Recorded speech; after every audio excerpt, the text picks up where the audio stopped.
Welcome to Travel Trails. This video is going to be all about Vietnam visa. तो अगर आप Vietnam जा रहे हैं और आपने वीज़ा अभी तक नहीं लिया है तो ये वीडियो आपके लिए है। कृपया वीडियो के एंड तक बने रहें। मैं इस वीडियो में पूरा डिटेल इन्फॉर्मेशन दूंगा so that you are able to get the visa on your own without the need of any agent. तो वियतनाम वीज़ा आप 3 तरीके से ले सकते हैं। One is on arrival visa, दूसरा है ई वीज़ा और तीसरा है कि आप वियतनाम एम्बेसी में अप्लाई कर सकते हैं या फिर वीएफएस के थ्रू वियतनाम एम्बेसी में अप्लाई कर सकते हैं। ऑन अराइवल वीज़ा अभी कुछ न्यूज़ आ रही है कि इंडियंस को नहीं दिया जा रहा है और कुछ लोगों को तो डिपोर्ट भी कर दिया गया है। So to be on the safer side Indians के लिए 2 ऑप्शन बचते हैं। आप ई वीज़ा अप्लाई कर दें या फिर आप वियतनाम एम्बेसी में अप्लाई करें, वहाँ से स्टिकर वीज़ा ले लें।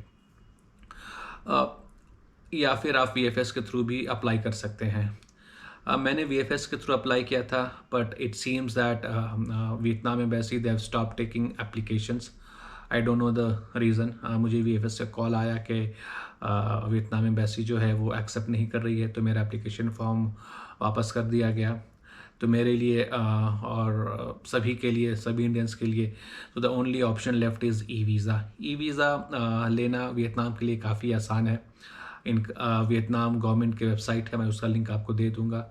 आप उस वेबसाइट में जाएं और अपना वियतनाम का एप्लीकेशन फॉर्म भर दें। एप्लीकेशन फॉर्म काफ़ी सिंपल है। आपको अपने पर्सनल डिटेल्स देने पड़ते हैं, पासपोर्ट के डिटेल्स देने पड़ते हैं, वीज़ा कब से कब तक चाहिए वो डिटेल्स देने पड़ते हैं, और आपका एंट्री और एग्ज़िट पॉइंट क्या होगा वो डिटेल दे सकते हैं। Please ensure that the entry point when you give for Vietnam is the original entry point, is the actual entry point from where you will be entering Vietnam. It can be either Hanoi or हो ची Minh City और दा नैंग, कुछ भी हो सकता है। तो अपने ट्रैवल शेड्यूल के हिसाब से, अपने ट्रैवल आइटिनरी के हिसाब से आप एंट्री और एग्ज़िट पॉइंट दे सकते हैं। और एक इम्पॉर्टेंट ऑप्शन और या कॉलम इन लोगों ने जुलाई में ऐड किया है वो है ट्रैवल इंश्योरेंस का।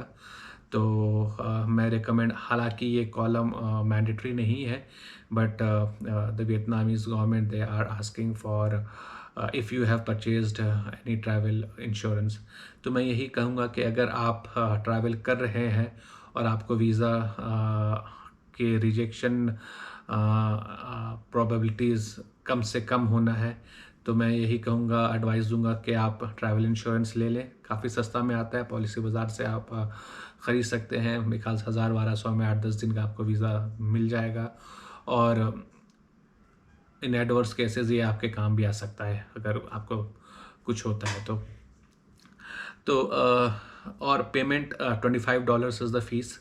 आप घर से बैठे पेमेंट कर सकते हैं। The only thing is that you should have master और वीज़ा कार्ड, डेबिट और क्रेडिट कार्ड विल डू।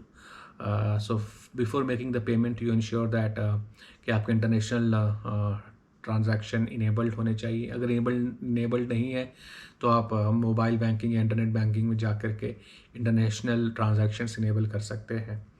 और जैसे ही आपका वीज़ा पेमेंट सक्सेसफुल होता है, आपको एक ईमेल आएगा कि आपका payment has been successfully processed and they have received the payment, और 3 दिन में आपको वीज़ा वापस मिल जाएगा।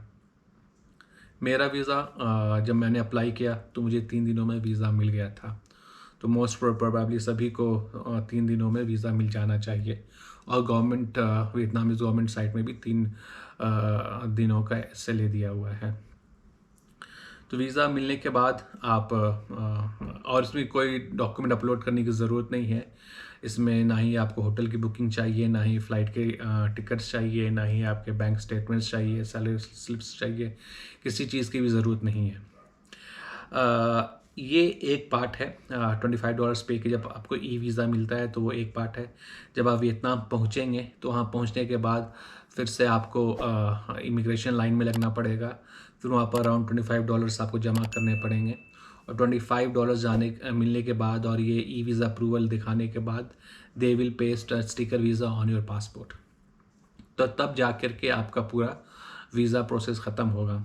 तो आधा प्रोसेस जो ई वीज़ा अप्रूवल आप कह लें, वो आप घर बैठे इंडिया से ले सकते हैं। और फिर जब पहुंचने के बाद आपको $25 अगेन फिर से पेमेंट करना पड़ेगा, और वहाँ पर आपके इमिग्रेशन ऑफिसर आपको स्टिकर वीज़ा आपके पासपोर्ट में पेस्ट करके देगा। तो ये सिंपल सा प्रोसेस है।